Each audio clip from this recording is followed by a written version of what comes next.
Good morning, सुप्रभात, केम छो। उम्मीद है आप सब लोग बेहतर होंगे, अपना ध्यान रख रहे होंगे।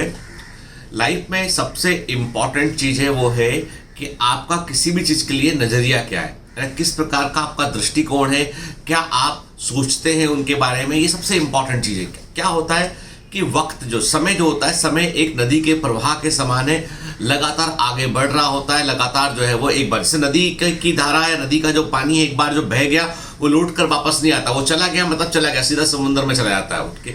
समय भी हमारा ऐसे ही लगातार जो है वो चल रहा होता है। तो सबसे इम्पॉर्टेंट चीज़ जो है वो है कि आपका दृष्टिकोण क्या है, आप कितने खुश हैं। क्योंकि देखिए, हम सारे लोग जो है वो एक टाइम फ्रेम के समान है।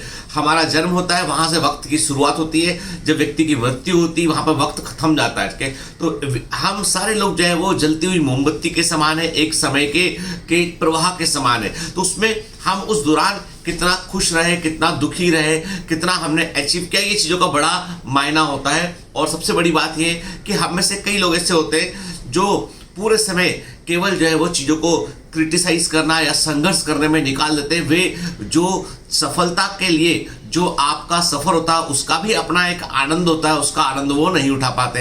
एक बहुत पुरानी बौद्ध कथा है, बौद्ध कहानी है कि एक बार गंगा नदी के किनारे, नदी के आसपास जो है वो कई सारे पेड़ लगे होते हैं। उन पेड़ में से दो पत्ते जो है वो नदी में जा गिरते हैं। एक पत्ता जो है नदी में आड़ा जा गिरता है, ऐसा जा गिरता है, ठीक है, आड़ा, ठीक है।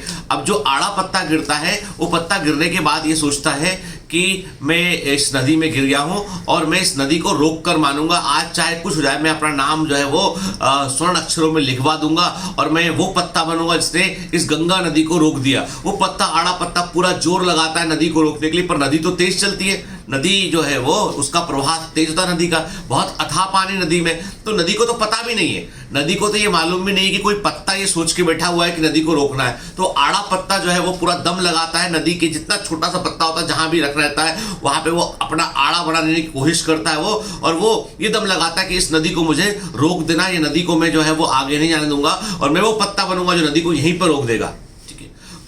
बहुत एफर्ट करता है वो। अब नदी को तो, बेचारी नदी को तो मालूम भी नहीं कि ऐसा कोई पत्ता भी रोक रहा है उसे। दूसरा पत्ता जो है वो सीधा गिरता है नदी में आके। सीधा गिरने वाला पत्ता जो नदी में आगे बह जाता है, और वो क्या सोचता है, वो सोचता है कि इस नदी को मैं जो है वो आज, इस नदी को मैं इसके गंतव्य स्थान तक, जहां तक ये जाती होगी वहां तक मैं पहुंचा कर मानूंगा। और मैं जो इस नदी में तैर रहा हूं, तो मैं तैर नहीं रहा हूं, बल्कि मैं नदी को जो है तेज तेज लेके आगे दौड़ रहा हूं। मैं, वो पत्ता ये सोचता है कि नदी को मैं लेके दौड़ रहा हूं, इसलिए नदी मेरे साथ साथ चल रही है और मैं इसको उसके गंतव्य स्थान तक पहुंचाकर मानूंगा। नदी को ये भी नहीं मालूम कि कोई पत्ता ये सोच बैठा है कि वो उसको गंतव्य स्थान तक, जहां तक उस नदी को पहुंचना है वहां तक लेकर जाएगा। दोनों पत्तों के बारे में नदी को नहीं मालूम है। एक पत्ता जो है आड़ा खड़ा होकर सोच रहा है कि नदी को रोक कर मानेगा वो, दूसरा पत्ता नदी में बहकर सोच रहा है कि वो उसे गंतव्य स्थान तक पहुंचा कर मानेगा। क्या आपको लगता है कि दोनों पत्ते ऐसा कर पाएंगे? अरे नदी, गंगा नदी, विशाल अथाह नदी, उसको कैसे एक पत्ता रोक सकता है और कैसे एक पत्ता उसको लेकर अपने स्थान तक पहुंच सकता है? दोनों घटनाएं पॉसिबल नहीं है, पर दोनों घटनाओं में जो दो पत्ते हैं उन दोनों के नजरिए का अंतर समझ में आता है।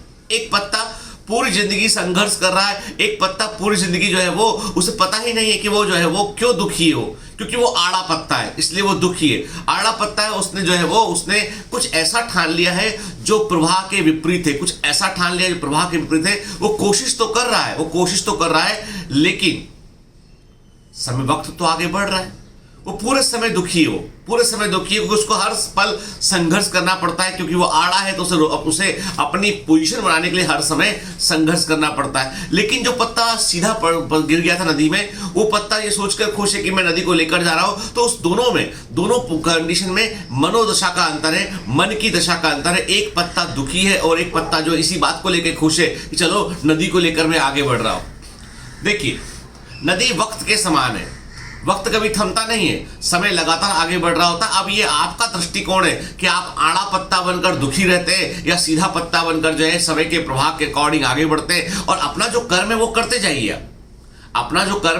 जाइए, आप उसको परिणाम आपको उसका जरूर मिलेगा। लेकिन हर आदमी का अपना एक टाइम फ्रेम होता है और उस टाइम फ्रेम को जो है रियलाइज होने में अपना अलग अलग वक्त लगता है। मेरा अपना टाइम फ्रेम है, आपका अपना टाइम फ्रेम है। कुछ लोगों को जल्दी मिलता है तो हमें दुखी नहीं होना चाहिए कि भाई इनको इतना जल्दी कैसे मिल गया। कुछ लोगों को लेट मिलता है तो उन्हें इस बात को लेकर दुख नहीं होना चाहिए कि हमें थोड़ा लेट क्यों मिला। मिलना इंपॉर्टेंट है, परिणति तक पहुंचना, मंजिल तक पहुंचना इंपॉर्टेंट है। आड़ा पत्ता भी जो है वो नदी के अंतिम सिरे तक पहुंचेगा, क्योंकि वो पूरे समय जब आड़ा खड़ा होकर संघर्ष करेगा, धीमे धीमे आगे बढ़ता रहेगा वो, और पहुंचना उसको भी वहीं है जहां सीधे पत्ते को पहुंचना है। सीधा पत्ता भी पहुंचेगा वहीं, क्योंकि लेकिन सीधे पत्ते को जो चूंकि एंटी फोर्स जो विपरीत बल नहीं लगाना पड़ा, इसलिए वो सुख से वहां पहुंच जाएगा। तो हम में से कई लोग वक्त को लेके, परिस्थितियों को लेके बहुत दुखी रहते हैं, बोलते हैं अरे ये हो गया वो हो गया। मैं कहता हूं कि देखो बेटा, जिन चीजों को हम बदल नहीं सकते हैं ना, उनके बारे में सोचने का कोई पॉइंट नहीं बनता है, और जिन चीजों को हम बदल सकते हैं उनके बारे में सोचने का भी पॉइंट नहीं बनता, उनके बारे में करने का पॉइंट बनता है। केवल सोचने से क्या होता है, सोचने से हम जो है वो अपने दिमाग को इन्वॉल्व करते हैं, और हम जो है दिमाग में जो हमारे मस्तिष्क में जो है हम जो है वो कई बार चिंता करने लगते हैं। मैं हमेशा कहता हूं चिंता मत कीजिए, चिंतन कीजिए कि इस काम को कैसे हम आगे बढ़ा सकते हैं, कैसे हम कर सकते हैं, और एग्जीक्यूट कर दीजिए, काम को करना प्रारंभ कर दीजिए। शुरू में डर लगेगा, शुरू में भय लगेगा, शुरू में लगेगा कि नहीं होगा, नहीं हो पाएगा, नहीं हो पाएगा। थोड़े से बाद लगेगा हो तो सकता है पर कठिन है, कठिन है, कठिन है। कुछ समय के बाद लगेगा नहीं हो जाएगा, थोड़ा और कोशिश करना बाकी। फिर कुछ समय के बाद लगेगा कि हो ही तो गया है, थोड़ा सा बकाया है, और एक दिन वो हो जाएगा। समझ रहे बात को? पहले असंभव लगेगा, फिर कठिन लगेगा, फिर थोड़ा कम कठिन लगेगा, फिर नजदीक लगेगा, और फिर एक दिन तक आप मंजिल पर पहुंच जाएंगे। ऐसा ही आपको करना है कि जब भी कोई लोग यूपीएससी की तैयारी करते हैं, मेडिकल एंट्रेंस की तैयारी करते हैं, आईआईटी की तैयारी करते हैं, जब आप अपनी आप जब पहला दिन होता है तैयारी का, आप सोचते चलो भैया तैयारी करना शुरू करना है 11th में, 12th में, या हमने रिपीटर है, तो आपको लगेगा कठिन एग्जाम है, ऐसा है, इतने बच्चे देते हैं, बहुत सारे नेगेटिव थॉट आएंगे कि यार लाखों बच्चे देते हैं, निकलते तो गिनती के बच्चे, सक्सेस परसेंटेज भी कैलकुलेट करके देखोगे आप। लेकिन याद रखिए, भीड़ जो होती है ना, वो सिर्फ गिनने के लिए होती है। भीड़ सिर्फ गिनने के लिए होती है। सच्चे योद्धा मुट्ठी भर होते हैं, और आपको उन्हीं योद्धाओं के बीच में से एक बनकर उभरना होता है। तो वो कैलकुलेशन मत कीजिए। कई लोग दिन गिनते हैं कि इतने दिन बचे, इतने दिन में इतने घंटे में ऐसा कर लूंगा, इतने घंटे में उतने घंटे में वैसा कर लूंगा, अब मेरे पास इतना दिन बचा है और ये 4 दिन बर्बाद हो गया। नहीं, ये भी मत सोचिए।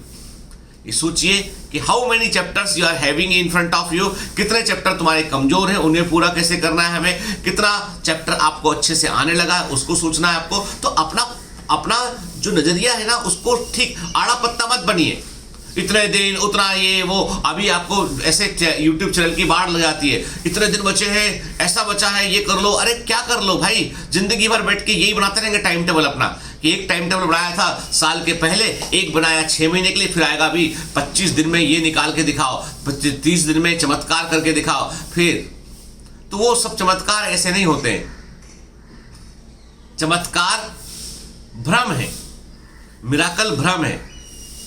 सच कहा जाए तो जो कठोर प्रयास होता है, जो लगातार कंसिस्टेंट मेहनत होती है ना, उसी का रिजल्ट, जिसको लोग उम्मीद नहीं कर रहे होते हैं, एक्सपेक्ट नहीं कर रहे होते, वही मिराकल है। समझ के बात, वही मिराकल है। Have a great day, all the best.